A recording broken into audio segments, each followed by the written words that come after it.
Hey, it's Matthew Cudmore, and welcome to Story Behind the Stone. Today, we're joined by Courtney Trollinger of the Army Historical Foundation, the official foundation of the National Museum of the United States Army. The museum itself walks visitors through every generation of the Army, focusing not on battles or wars, but on the individual soldier, a centuries-long narrative of honor, sacrifice, and valor. Its site covers 84 acres, 185,000 square feet, and is just 20 miles outside Washington, D.C. And in today's episode, we'll explore how the foundation helps to preserve the legacy of the U.S. Army, how it fosters connection with the next generation through technology and storytelling. Courtney, thanks for joining the show to share more about the important work of the foundation. And to our listeners, thanks for tuning in.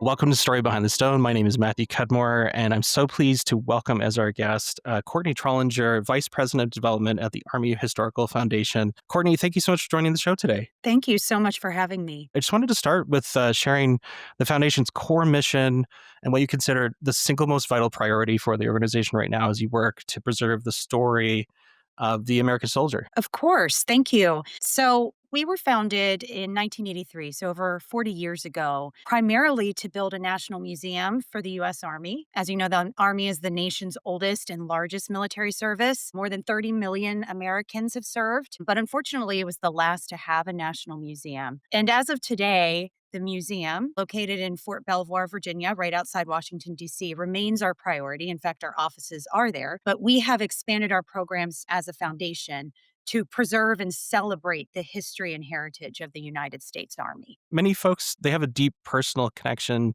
to Army history, whether that's through family service or something life-changing. Just on a personal level, what is it about the history that the foundation preserves that drew you to this mission? And what's inspiring you to go about your work every day? I grew up in a very history-loving family. My father would be in our basement watching documentaries on World War II on a daily basis after he would come home from work. So I was, from a very young age, I was exposed to that history and the sacrifice of soldiers that made this country what it is today. But I also have some personal ties, like many Americans do, to the Army. My grandfather, who is still living, 99 years old in Ohio, actually served during World War II with the Army. And I think it's also important to note that my family immigrated to America at the turn of the century, right around 1915, to really escape oppression. So the freedom of America and the sacrifices that American soldiers have made for both Americans and people around the world who value freedom have always very much meant a lot to me. At the same time, I did not serve.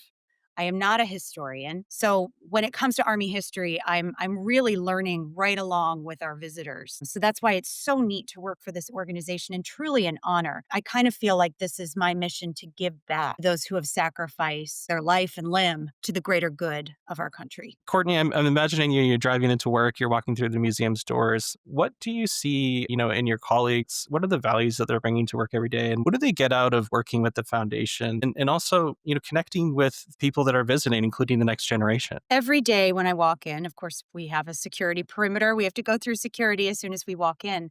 But I am always greeted by our volunteer docents that work throughout the museum. Most of them have served in one way or the other within the Army, but they're always there. They always smile, say hello.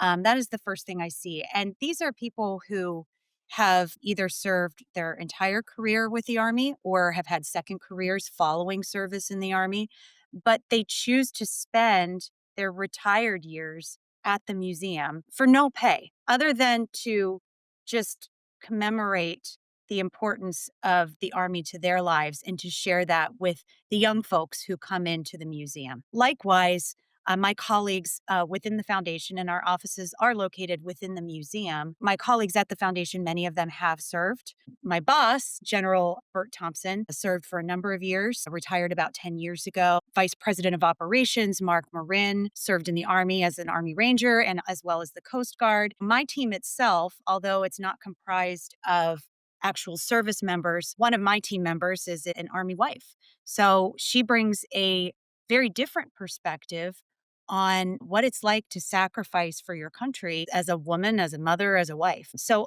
I'm constantly reminded of the personal cost that the military takes from everyday Americans.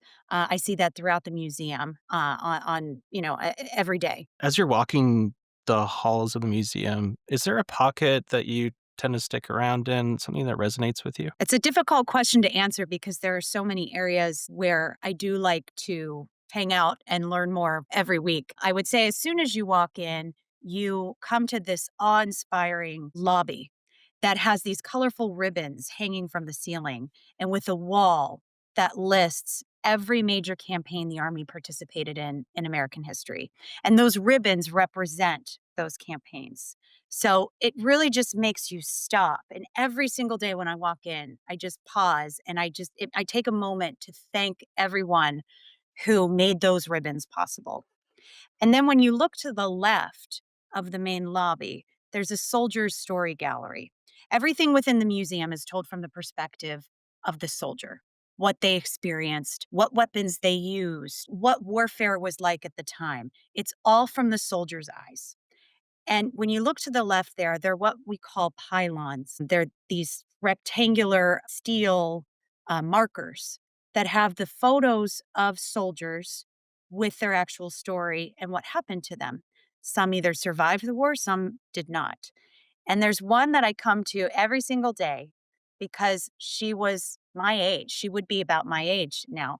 And her name was Ashley White Stumpf. Ashley was a medical service corps officer and paratrooper. She broke ground as a woman by serving with a joint special operations task force.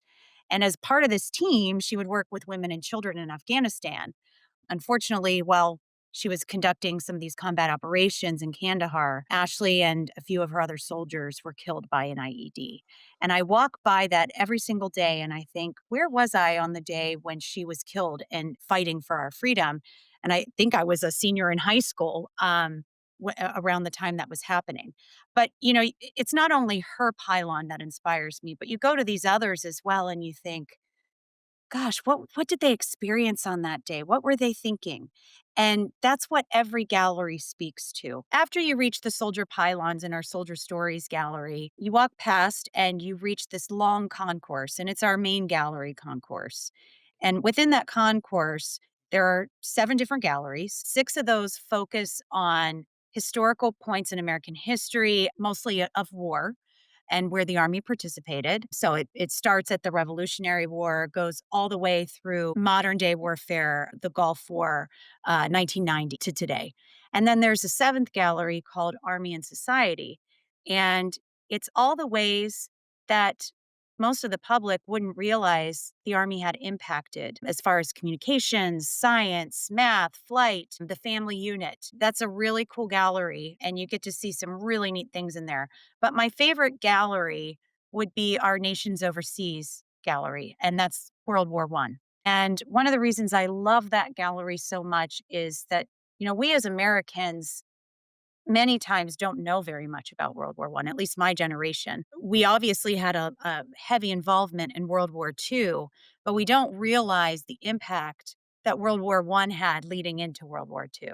And we also don't realize how destroyed Europe was because of the First World War. We're immune to that as Americans here because we didn't actually fight here on the grounds. World War II was a different story because of Pearl Harbor. But going into the World War One gallery, you get to see some really cool artifacts. It really changed warfare. In my opinion, it was the first war that really shows what modern warfare looks like today. It really influenced it, especially being around the time of the Industrial Revolution.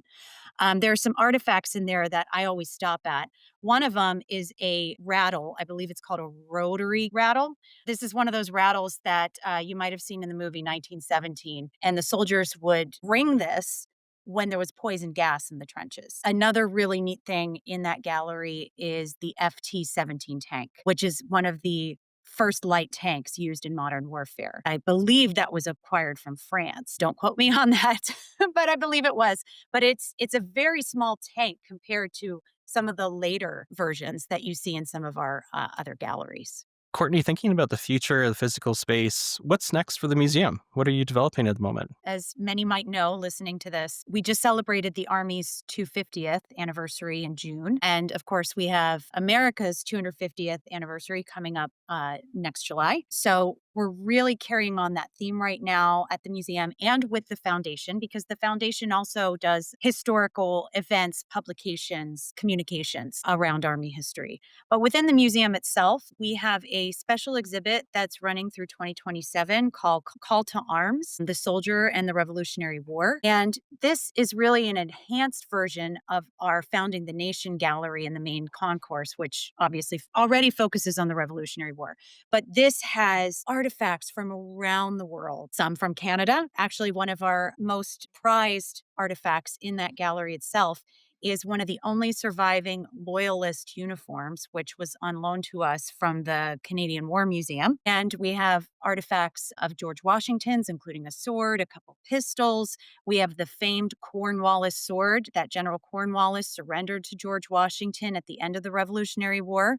That's on loan from England. That exhibit will run for the next 2 years. I've gone through it probably already 5 times. I find something new every time I go in there. And I will say, anytime a child goes into that exhibit, they are so inspired by the big portrait of George Washington and the fact that his artifacts, his sword, is right there. Kids get very excited about that. And also the interactive tools that we have within that gallery. Another initiative the foundation is supporting in honor of the 250th is a traveling exhibit around Nisei soldiers. And for those who are not familiar with what a Nisei soldier is, Nisei soldiers were second generation Japanese Americans who fought during World War II, especially when there was widespread racial tension after Japan's attack on Pearl Harbor. A lot of these Nisei soldiers served while their families were removed to relocation camps by the government. Their units are some of the most highly decorated in Army history. So the foundation is featuring some items from these families, which is very personal to them. And they're very involved with this exhibit and very proud of it.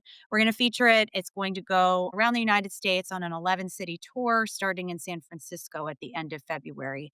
So for those who are interested, you can learn more about that on our website. Just thinking about the foundation's mission, preserving heritage, educating the future, can you just share a little bit more about how the foundation is innovating and how it's doing educational outreach engagement with the next generation? One of our greatest honors is to host thousands of school age children at the museum every single year. And I think it brings the most joy to our docents, our volunteers, and to veterans who visit the museum. As soon as you walk into the museum itself, on the right, there is what we call the Experiential Learning Center. It is primarily targeted for school age children of all ages. There are activities for even toddlers, all the way up to elementary school, going up to high school. But what we find is that the adults enjoy these experiences just as much as the kids. We have these little modules that are based on STEM technology that show children different jobs and professions within the Army itself. So you have the medical corps, you have the engineers, they can fly drones in the center. And then there's even an opportunity for them to, in a way, launch a rocket or show the force of a rocket within the learning center itself. And that's always great fun for the kids. I actually just hosted my son's 8th birthday party at the museum itself, which was quite an experience. Every kid who attended for this party came up to me afterwards and said, "That was the coolest birthday party I ever had. I learned so much. I want to be in the Army now." So the opportunities that we give to kids really serve to inspire them to serve to something greater than themselves. That's one of the most important missions of our foundation, is to carry on that legacy. For listeners who have been inspired by the mission, what is the most immediate and impactful way that they can support your work right now? Our website, our social media, it's filled with great content about Army history, whether you're an amateur historian or just curious and want to learn more.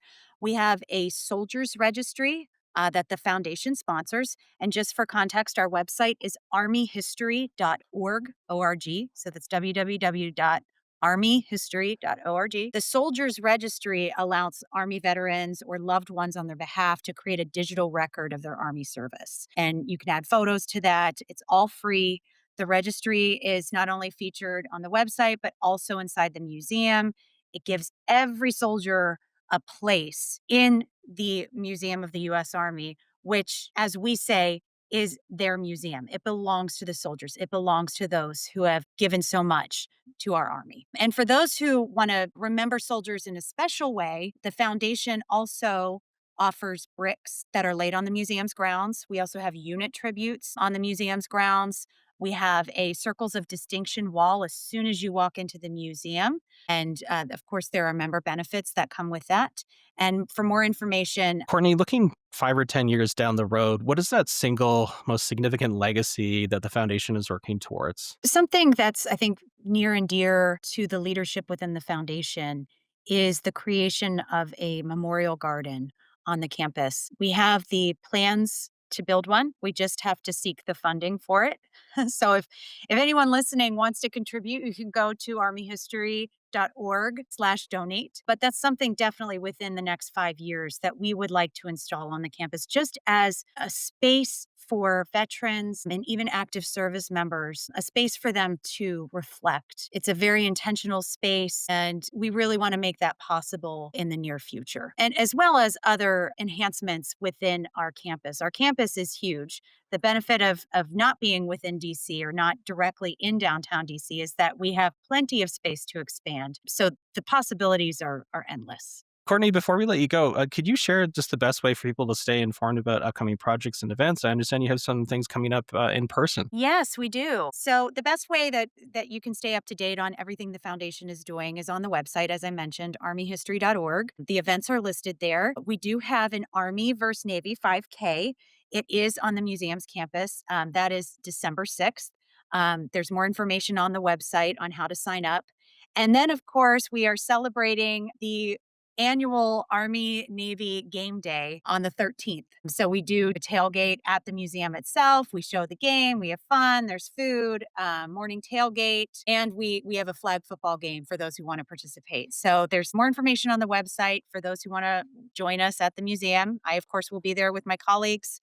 I'm happy to have you. And then also take a look at our social media through the regular channels, LinkedIn, Facebook, Instagram. More information is on there on a regular basis. Lots to do, lots to look forward to. Courtney Trollinger, Vice President Development, Army Historical Foundation, thank you so much for joining the show today and for sharing your passion and everything you're working on. It's an honor to be here. Thank you so much.